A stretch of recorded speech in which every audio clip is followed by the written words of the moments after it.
तो चलिए आज समझते हैं कि कैसे सिर्फ एक आइडिया, राष्ट्र का आइडिया, एक ऐसी चिंगारी बना जिसने पूरे यूरोप का नक्शा ही बदल कर रख दिया। इसने क्रांतियां भड़काईं और बड़े बड़े साम्राज्यों की नींव हिला दी। देखिए, ऑस्ट्रिया के चांसलर क्लेमेंस वॉन मेटरनिख ने क्या खूब कहा था, जब फ्रांस चीखता है तो बाकी यूरोप को सर्दी जुकाम हो जाता है। और सच कहूं तो ये एक लाइन उस डोमिनो इफेक्ट को बिल्कुल सटीक तरीके से बताती है जिसे हम आज समझने वाले हैं। मतलब फ्रांस में कोई भी हलचल होती थी तो उसकी गूंज पूरे यूरोप में सुनाई देती थी।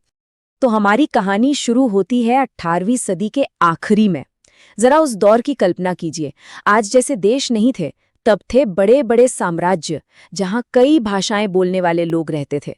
आपकी पहचान आपकी भाषा या संस्कृति से नहीं, बल्कि इस बात से थी कि आपका राजा कौन है। और फिर साल आया 1789 और हुई फ्रांसीसी क्रांति। इसने सब कुछ बदल दिया। एक ऐसा क्रांतिकारी विचार सामने आया जिसने राजशाही की जड़ें हिला दी। विचार ये था कि असली सत्ता राजा के हाथ में नहीं, बल्कि लोगों के हाथ में है, देश के नागरिकों के हाथ में। अब सवाल ये था कि लोगों को एक कैसे किया जाए। तो क्रांतिकारियों ने एक साझा पहचान बनाने की कोशिश की। उन्होंने ला पैट्री यानी पितृभूमि और ले सिटोयन यानी नागरिक जैसे विचार दिए। शाही झंडे की जगह नया तिरंगा झंडा आया। पूरे देश में एक जैसे कानून और नापतोल की व्यवस्था लागू की गई और फ्रेंच को एक राष्ट्रभाषा बना दिया गया ताकि सब लोग खुद को एक राष्ट्र का हिस्सा महसूस कर सकें। ये टाइमलाइन एक तरह से हमारा रोड मैप है। देखिए, 1789 में क्रांति की शुरुआत हुई, फिर 1815 में नेपोलियन का अंत हुआ, लेकिन विचार नहीं मरा।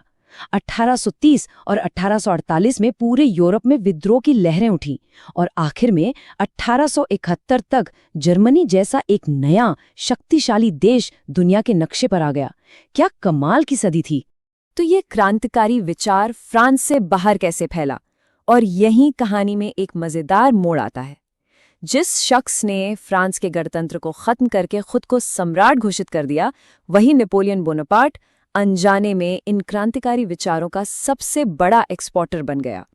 ये बहुत दिलचस्प है। नेपोलियन की सेनाएं जहां जहां गईं, उन्होंने सदियों से चली आ रही सामंती व्यवस्था को खत्म कर दिया।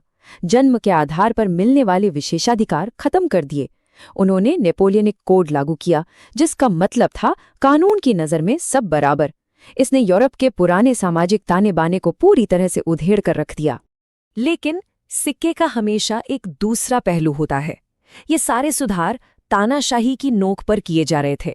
लोगों पर भारी टैक्स लगाए गए, सेंसरशिप थोपी गई और जबरन सेना में भर्ती किया जाने लगा। जल्द ही जिन लोगों ने शुरू में उसे मुक्तिदाता समझा था, वही उसके खिलाफ हो गए और इसी विरोध ने